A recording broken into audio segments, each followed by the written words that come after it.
One of the issues in Djibouti, they have a military bases.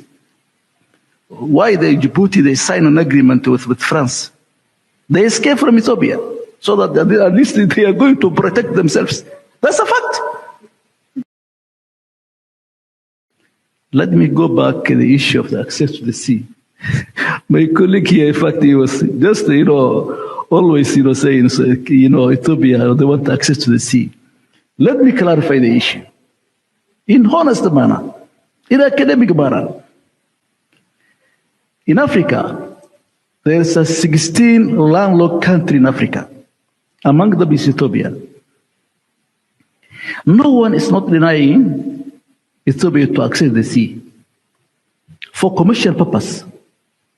As we speak right now, in Kenya, for instance, Lamu, they have a shareholders, 30% almost.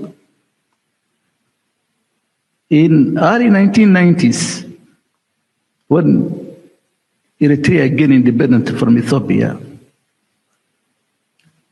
Isaias Afwerki of Eritrea and Prime Minister Meles Zenawi, they came to Asmara. In fact, he proposed to have an access to ASAP for commercial purpose with almost lower than the rate of Djibouti. He never accepted that one. Reason known to them. Secondly, the Djibouti head of state proposed to Jorra, come to Jorra, open what you call the base here, the commercial purpose, much easier than, the Djibouti ones are very congested. I don't know why Dr. Abiy, our prime minister, our good prime minister, refused. I don't know. Today I'm prime minister of Ethiopia, I will grab that opportunity. Again, in Berbera, they have a terminal, the whole terminal for Ethiopians.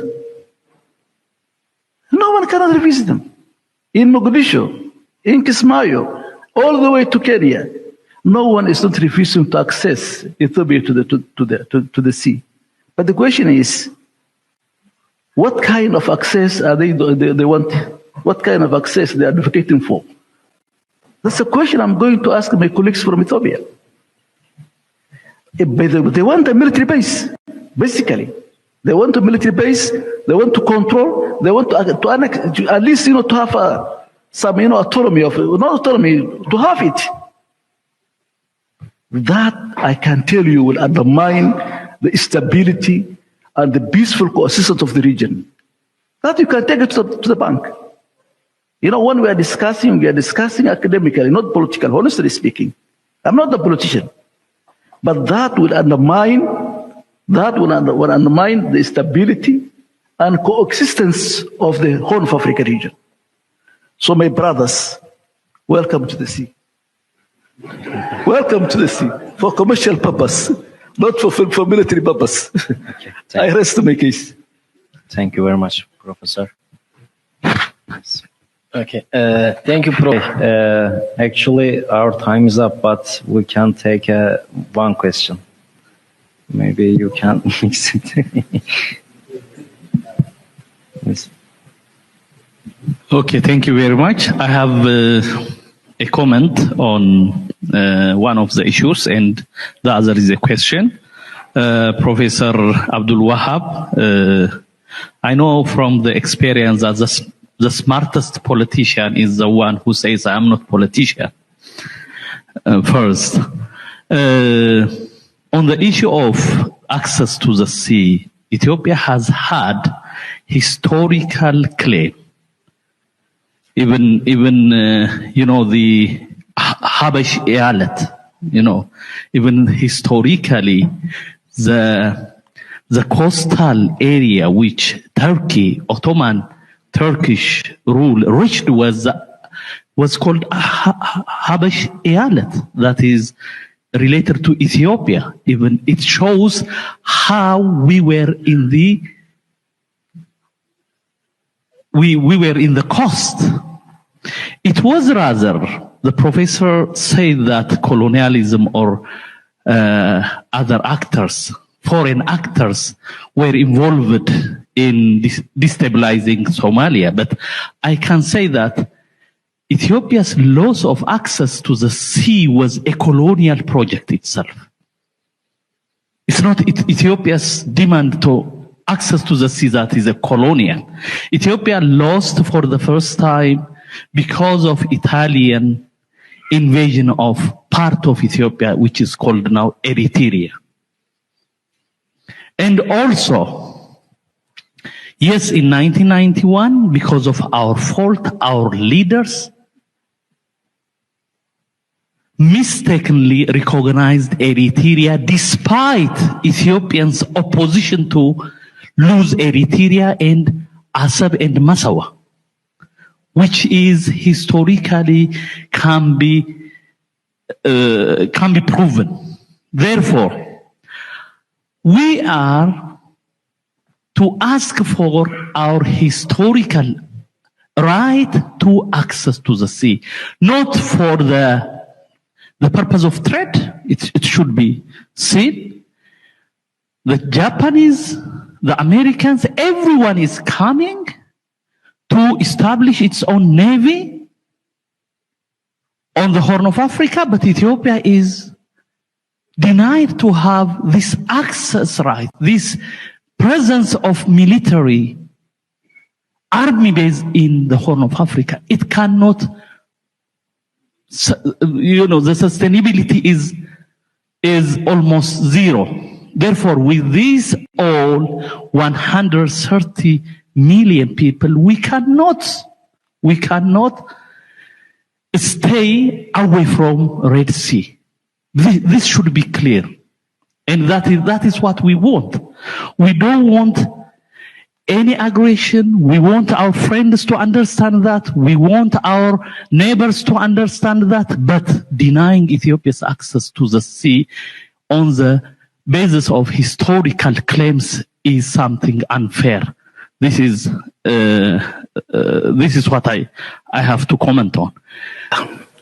Let me say a few comments. Dr. Azrat, my dear brother, Dr. Ibrahim, let me be honest with you. You know, Ethiopia controlling from river to the sea is a dream. Honestly, let me be honest with you. From controlling from river to the sea. Eritrea, early 1940s, early 1930s, was the most developed nation after South Africa. Italians, they built Eritrea, and also that time Eritrea was second in the continent after South Africa. When the British came to Eritrea, he dismantled Eritrea. He dismantled what they call the service sector, industry sector, agriculture sector, all sectors of development he destroyed until Eritrea went back to a stone stage. That's one issue. Secondly, I told you many times, no one cannot deny Ethiopia to access the sea for commercial purposes. No one cannot deny. The issue of the referendum of 1993 by Eritrea and Ethiopia, obviously, the Meles Zenawi, the former prime minister, allowed them to proceed to become independent state with what they call the, and the UN and the African Union. Also, they allowed. So now reclaiming again, I think that one can create a tension. I can take it from. You can take it to the bank. It will create a new tension.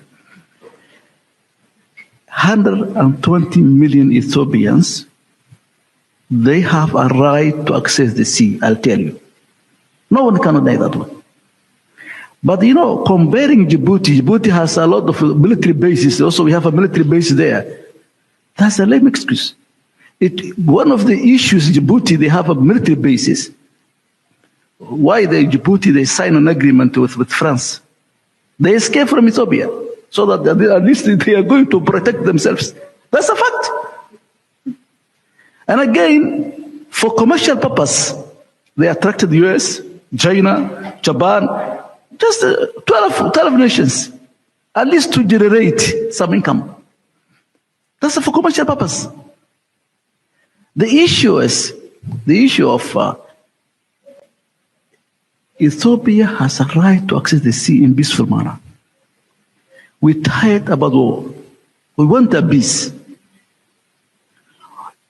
Day before yesterday, there's a tension between Somaliland and Somalia and Ethiopia. Today, there's tension between Eritrea and Ethiopia. So tension after tension. We cannot continue this kind of things. We need life. We brothers, you can go and take, some commodities from Mogadishu port. Well, no one can die for that. But having a military base, Somalia has the longest coastal area in Africa. Very friendly society. 10 million of Somalis are in Ethiopia. Right or wrong? Somali state in Ethiopia is one of the largest state in Ethiopia. And I don't think so today Somali can be a prime minister. This is known to you. So before the aspiration of what access to the sea, let us put our house in order first. Particularly in Ethiopia, which is also the regional power of Horn of Africa. They must put the house in order. Internally, Ethiopia is, you have seen what's going on in the Amhara region. You know it better than me what is going on in the Tigray region. You know better than me what's going on in the Oromo region.